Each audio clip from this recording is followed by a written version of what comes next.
നമ്മുടെ നാട്ടിൽ ഒരാൾ പ്രസവിച്ചു എന്ന് കേട്ട ആദ്യം ചോദിക്കുന്ന കുട്ടി എന്താ? പെൺകുട്ടിയാണ്. അല്ലാഹ്, സ്വർണത്തിന് 56,000 ആണ്. എന്നാര മോനെ, ആദ്യത്തും പെണ്ണാണല്ലോ, രണ്ടും പെണ്ണാണോ? നിന്റെ ഓക്കെന്തോ തയ്യാറുണ്ടോ? ഇയാളും മനുഷ്യൻ 10,000 രൂപയുടെ കടം കിട്ടുമെന്ന് വിചാരിച്ചു ഇങ്ങനെ അന്തം പിടിക്കും ഹോസ്പിറ്റൽ ബില്ലടക്കാൻ. അതിൻ്റെ നേരത്താണ് സ്വർണത്തിൽ 56,000.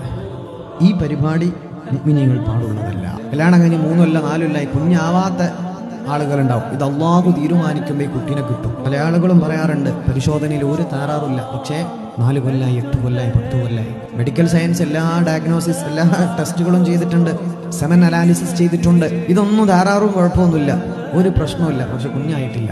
ഇത് ഈ പുയ്യാപ്പിൾക്കും പുതിയണ്ണിനും ഇല്ലാത്ത ബേജാറാണ്. മരുവക്ക് പിന്നെ പെങ്ങളെ കുട്ടികൾക്ക് പിന്നെ അയൽവാസികൾക്ക് എല്ലാവർക്കും ഒരാൾക്ക് പോലും ഒഴിവില്ല. എല്ലാവർക്കും ഇവക്ക് ഒന്ന് കുഞ്ഞായിട്ട് വേണം അവർക്കൊന്ന് കിടന്നുറങ്ങാൻ. ഇത് നമ്മുടെ സമൂഹത്തിൽ അബദ്ധമാണ്. സ്നേഹത്തോടു കൂടി ചോദിക്കുക, ഒരിക്കൽ വിശേഷം ഉണ്ടോ, ഹലാസ്. ഇതെല്ലാ കുടിയിരിക്കലിനും ചോദിക്കുക, അല്ലേ 1.5 കൊല്ലായില്ലേ 4 കൊല്ലായില്ലേ, ഒന്ന് വേണ്ടേ? ഇത് പാടുള്ളതല്ല. ഓള് നല്ല ഉഷാറിൽ ഉടുത്തൊരുങ്ങിയിട്ട് കല്യാണം കൂടാൻ വന്നത് ആദ്യം തന്നെ കേട്ടത് അല്ലേ, അയൽവാസി നിൽക്കും വേണ്ടേ ഒന്ന്. കഴിഞ്ഞു, ഓളെ മനസ്സ് അവിടെ നിന്ന് തകർന്നു. പിന്നെ എങ്ങനെങ്കിലും ഒന്ന് ചോറ് എന്നിട്ട് അവിടെ നിന്ന് എസ്കേപ്പ് ആകല പല കുട്ടികളും. ഇത് ദീനിൽ ക്രൂരതയാണ്, ഇത് പാടുള്ളതല്ല. നിർത്തിക്കോളി, അല്ലെങ്കിൽ നമ്മളിലോ നമ്മുടെ തലമുറയിലോ ഇങ്ങനത്തെ ഇൻഫെർട്ടിലിറ്റി പ്രയാസമുണ്ടോ